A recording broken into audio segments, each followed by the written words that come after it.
de una mujer muy valiente, una mujer muy capacitada, que ha logrado ir escalando peldaños en el mundo de la comunicación en los Estados Unidos, oriunda de Puerto Rico, de Hormigueros, en Puerto Rico, que yo no conocía. Esa ciudad o ese pueblo, ya me contará ella, está actualmente trabajando, bueno, desde hace varios años ya, pero ahora ya también como conductora en Despierta América. Bienvenida, Astrid Herrera. La cara es muy conocida para la gente que ve.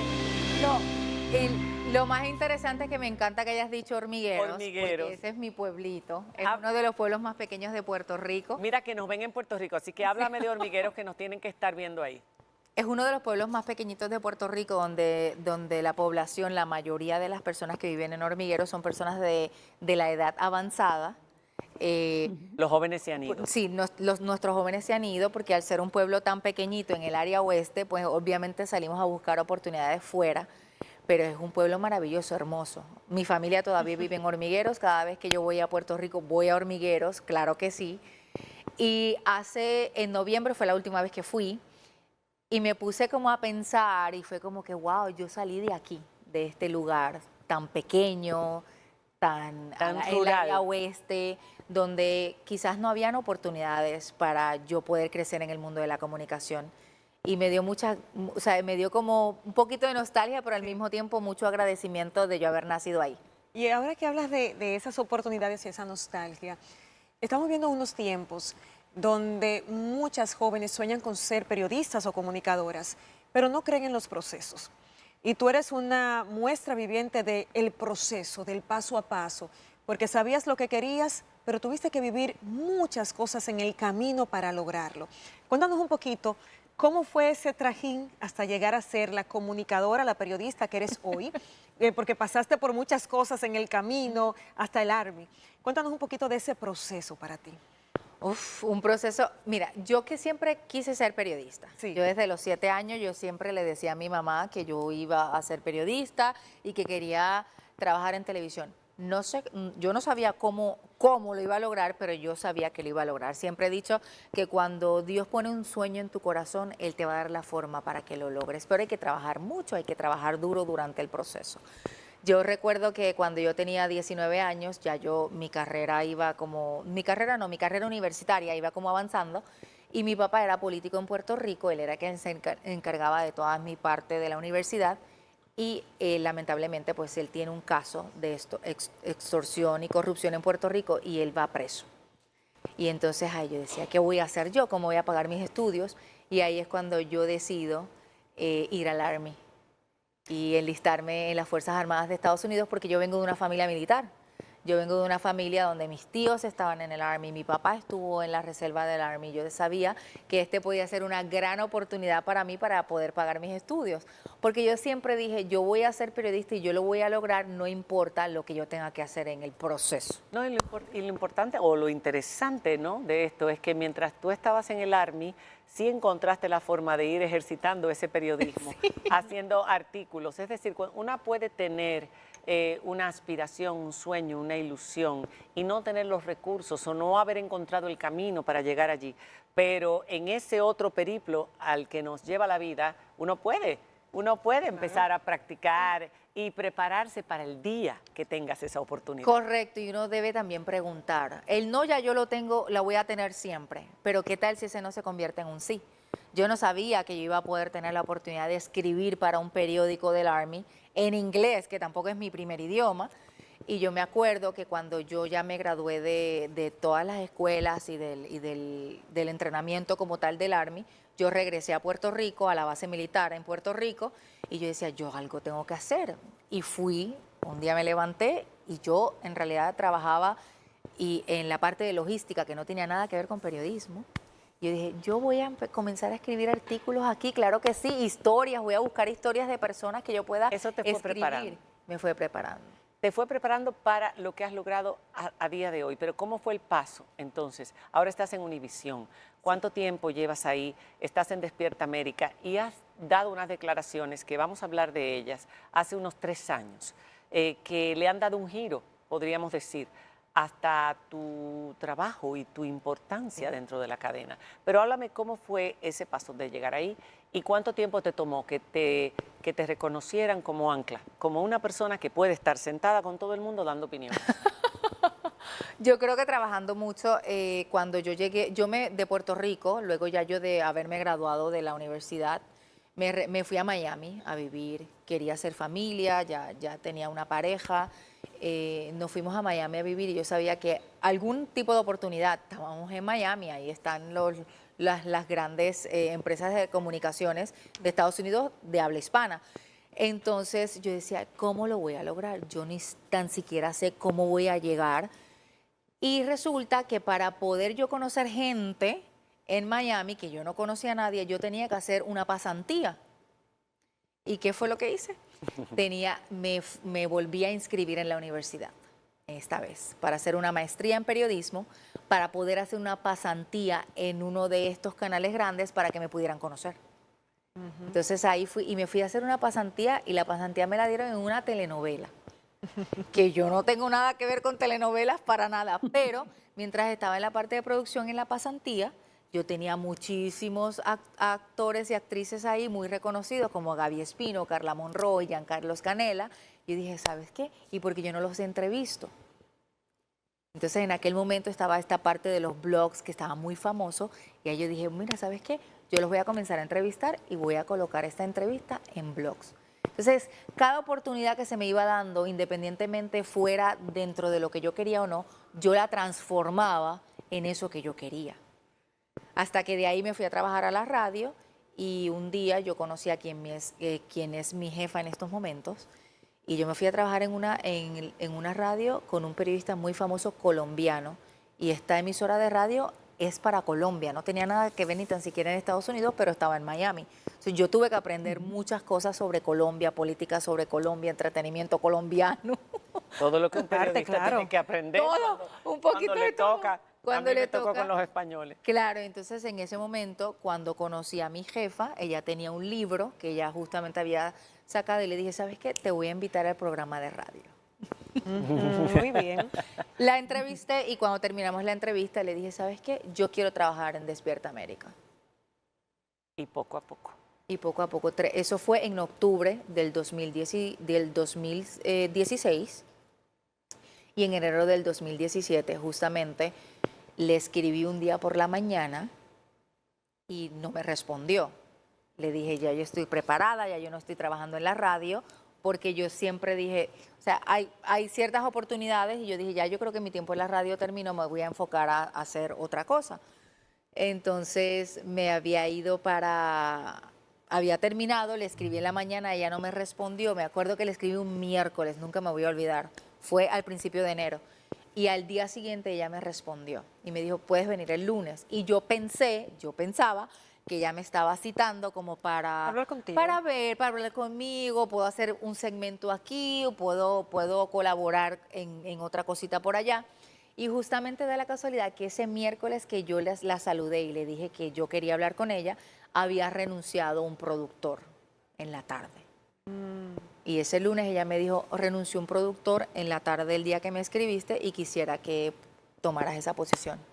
Claro que sí. Como productora. Y ese día ella me dijo, yo te voy a colocar como productora y yo te voy a llevar al camino que tú quieres, pero yo necesito que tú brilles aquí primero y después yo te pongo a brillar frente a cámara. Me tocó hacer todos los escalones, me ha tocado.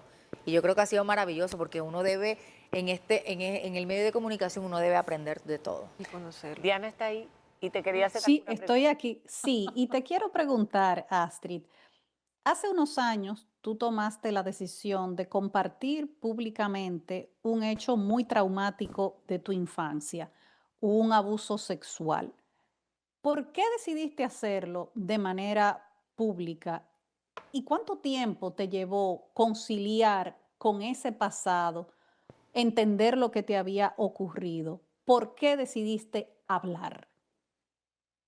Yo creo que fue algo natural. Yo llevaba muchos años intentando como entender qué era lo que me había pasado, porque en los procesos de trauma eso es una respuesta. Uno nunca entiende totalmente este tipo de traumas. Y yo creo que todavía yo paso por momentos en que yo todavía no entiendo el trauma y es parte del proceso de sanación. Y estábamos hablando del tema, da la casualidad. Estábamos acá en Despierta América, nosotros estábamos hablando sobre el abuso sexual infantil y llevábamos como que varios días hablando del tema porque otras sobrevivientes habían hablado del tema. Ahí estaba incluso la nieta de, creo que tú dijiste que apoyabas A Frida Sofía. A Frida Sofía, la hija de Alejandra. De Alejandra Guzmán. Exacto, que había denunciado de su abuelo. De su abuelo. Entonces, cuando comienzan este tipo de sobrevivientes a hablar sobre el tema, yo me empecé yo me ponía de mal humor y me empecé a acordar de muchas cosas que me habían sucedido. Y yo como que respondía con ese dolor, respondía quizás con ese trauma. ¿Tú las tenías bloqueadas? Sí. ¿Tenías bloqueado el recuerdo? Sí. ¿Ocurrió una vez? Ocurrió varias veces, yo tenía de 7 u 8 años. Yo tenía bloqueado el recuerdo. ¿Pero fue qué tipo de abuso? Fue abuso sexual, no hubo penetración, pero para educar un poco, no necesariamente tiene que haber penetración Claro. para que sea abuso. Por supuesto. Sino era una parte donde me tocaba, donde yo tenía que ver a esta persona, pues... Hacer... Yo no sé si lo puedo decir acá. Era un familiar de su mamá, es lo que tú has contado, y eso ocurre, y es muy importante que la gente también sepa que se bloquean los recuerdos. Sí. Sobre todo incluso cuando son mucho más traumáticos, cuando ha habido penetración, hay niños que han bloqueado esos recuerdos, pero muchas veces es como pasó y tú lo escondes en un baúl. Claro, en mi caso, cuando comienza el movimiento el Me Too, el movimiento Me Too en Estados Unidos, donde todas estas actrices comienzan a contar su historia, yo comencé también a recordar y empecé a educarme. Era como una autosanación. Yo me educaba y a la misma vez que yo me educaba, yo me sanaba. Yo sentía que yo sanaba. Y cuando estamos hablando del tema justamente en Despierta América, yo me quebranté y empecé a llorar. Y cuando me preguntaron, Sí. ahí lo conté. Ahí lo vimos. ¿Cómo ha sido luego de contarlo en televisión nacional, internacional? Que no es lo mismo. ¿Qué ha implicado para ti luego de compartir estos momentos traumáticos como persona y a nivel familiar, porque tiene tus hijos también? ¿Cómo ha sido el proceso? Y con tu madre. También, yo creo que ha sido libertador, una paz increíble. Yo creo que a veces digo, ¿por qué me tardé tanto? Pero entiendo que así es el proceso. No es cuando quizás yo hubiese querido, sino tocó en el momento en que tenía que pasar. Y yo lo hice públicamente porque esta es la naturaleza de mi trabajo. Pero también les digo a las sobrevivientes que no necesariamente cuando estén preparadas, lo tienen que contar públicamente. Simplemente yo sí siento que hay que hablarlo. Hay que hablarlo. Así sea con un familiar, con una persona que tú sientes que te va a entender, que te va a cuidar, porque siempre hay alguien que está dispuesto a escucharte. Yo lo hice públicamente, como mencioné, por la naturaleza de mi trabajo, pero no todo el mundo lo tiene que hacer público. Hay cosas que se pueden quedar privadas para ti. Claro. Pero yo creo que en ese momento fue tan libertador poder contar mi historia, que yo recibí tantas respuestas de otras mujeres. Por desgracia es muy común. Sí, esto es una pandemia silenciosa. Es una pandemia y lo ha sido siempre. Siempre ha habido pervertidos, siempre ha habido gente que trata de abusar, que va a los cines donde están los niños. Este fin de semana, casualmente, una amiga estaba recordando un episodio que lo comentaba yo esta mañana en la oficina, como nosotras sentadas en el cine con la mamá de la amiga detrás, y se sentó un señor extraño entre nosotras dos y empezó a toquetearnos. Y uno no se da cuenta, y yo recordé, porque lo había borrado, cómo me quedé totalmente frisada mirando la pantalla, porque uno ve a las personas grandes como personas que merecen un respeto, bien vestido, y tú no quieres como hacerle pasar vergüenza o decirle, ¿qué está haciendo usted? Entonces uno no sabe qué hacer. Y lo más seguro, a ti te pudo haber pasado porque era un miembro de tu familia, pero mi pregunta es, ¿qué tú le dijiste a tu mamá? Si es que le dijiste algo, ¿te creyeron? ¿Y qué significó eso en el momento? Porque eso hace toda la diferencia. Sí, yo le conté a mi mamá a los 8 años lo que me estaba ocurriendo. Le dijiste Sí. todo lo que había pasado. Yo le decía que él me estaba tocando, yo le decía que él me exponía a yo verlo mientras él hacía cosas con su cuerpo. Yo se lo conté, porque yo tuve la valentía de contárselo en ese momento, porque no todas las niñas quizás lo cuentan.